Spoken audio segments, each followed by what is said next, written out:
Felicitous greetings, fellow fanatics. Welcome back, everyone. I'm Fanatic, and some of you may recall that around this time last year, I put out a video showcasing what I called free semi-official Tabletop Simulator mods. I went through a handful of games that were put on the Tabletop Simulator workshop by their designers, either directly or by commissioning someone else to do it for them. Today, I'm doing a follow-up and showcasing several more mods that deserve similar attention. All of these are full games. Only the base game must be there, but it must have everything that comes in the box. Expansions and promos are always appreciated, but not necessities.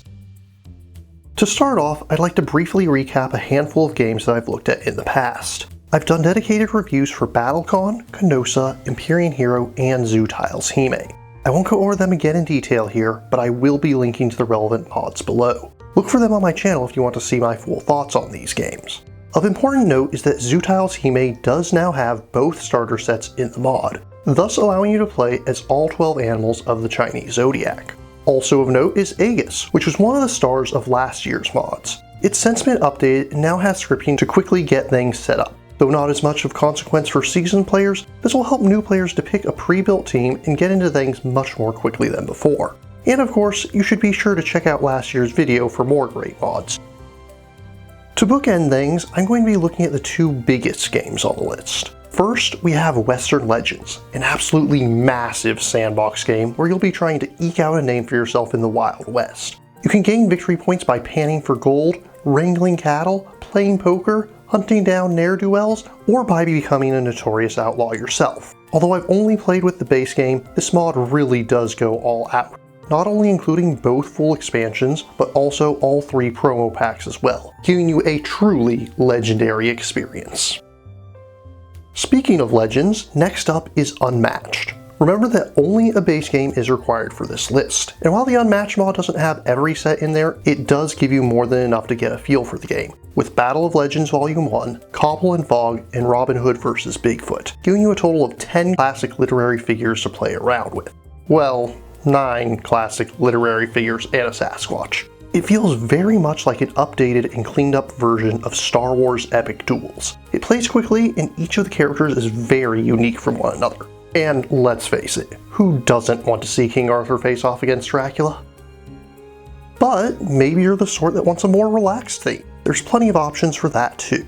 Firstly, we have Canvas. Admittedly, this is not my sort of game, but I can't deny that it looks great. It makes impressive use of transparencies that I didn't even realize was possible in Tabletop Simulator. It also has these really cool custom flippable coins that are shaped like painter's palettes. If you're looking for a calming Euro title, definitely give this one a look. That's not me, but I know there are plenty of you out there.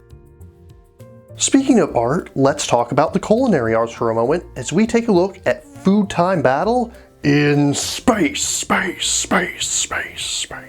You'll take on the role of one of 4 chefs and will be working to earn stars by appeasing food critics. Use enough premium ingredients in your meal and that critic will lend you a special ability which will make it easier to prepare complex dishes in the future, thus allowing you to appease pickier critics. First player to earn 5 stars wins.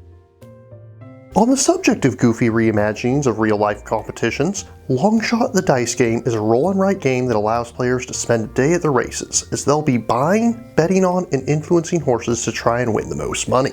Do you put it all on the track favorite, risk it on the unlikely underdog, or hedge your bets and spread it all around? And to top it all off, the game also has a robust solo mode which makes significant changes to make it a suitable single-player experience. But perhaps you eschew chance and want a game with minimal luck. Or maybe you just want a minimalist game. In either situation, Micro Dojo might be more your speed then. You'll have a randomized set of objectives and structures which are made known at the beginning of the game, and absolutely zero randomness thereafter. Players will take turns influencing 4 meeples to act for them, each vying to either get 7 victory points or simply to have the most when the last objective is scored.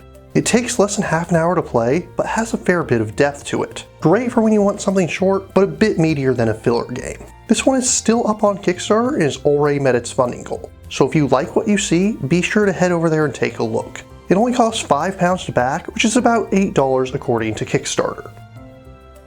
Back to bigger games, next up is Wreck and Ruin, a dieselpunk game of vehicular combat where each of you is vying to claim salvageable scrap in the wastelands.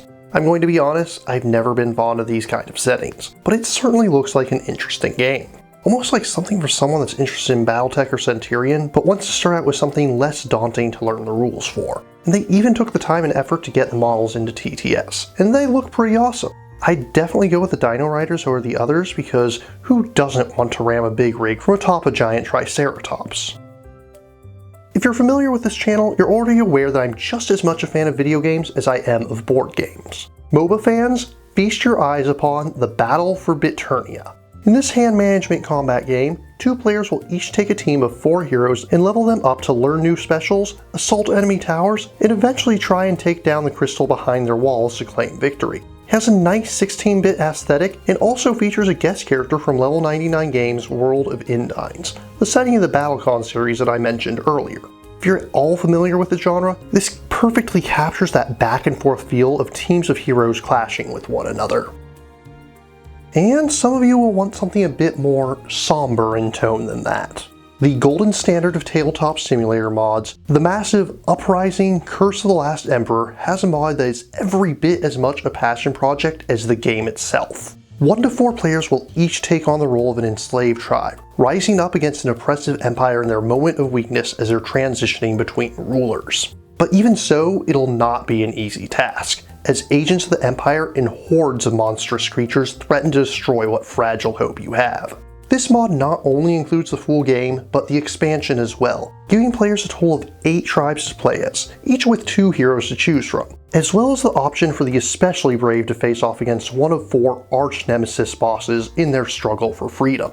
It's still quite a ways off, but rest assured that I will be taking a good, long look at this one in the future.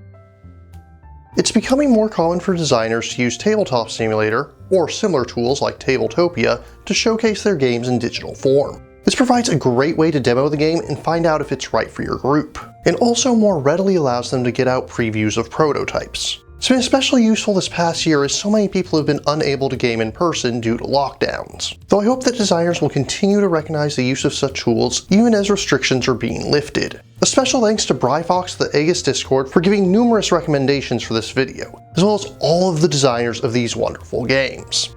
I've included links for all the aforementioned mods in the description. But what about you? What mods did I miss? Which ones do you prefer on other platforms? If you have any questions, remarks, or posing points of view, leave them in the comments down below. And please remember to like, share, subscribe, and ring that bell. Until next time, farewell, fellow fanatics.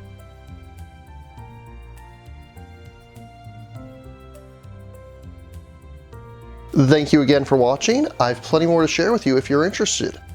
You can click up here above my head to subscribe to my channel. You can click over here on my monitor to see the most recent video that I've worked on. Or if you prefer, you can click up here to open this mysterious vault and see what video that the YouTube algorithm has picked just for you.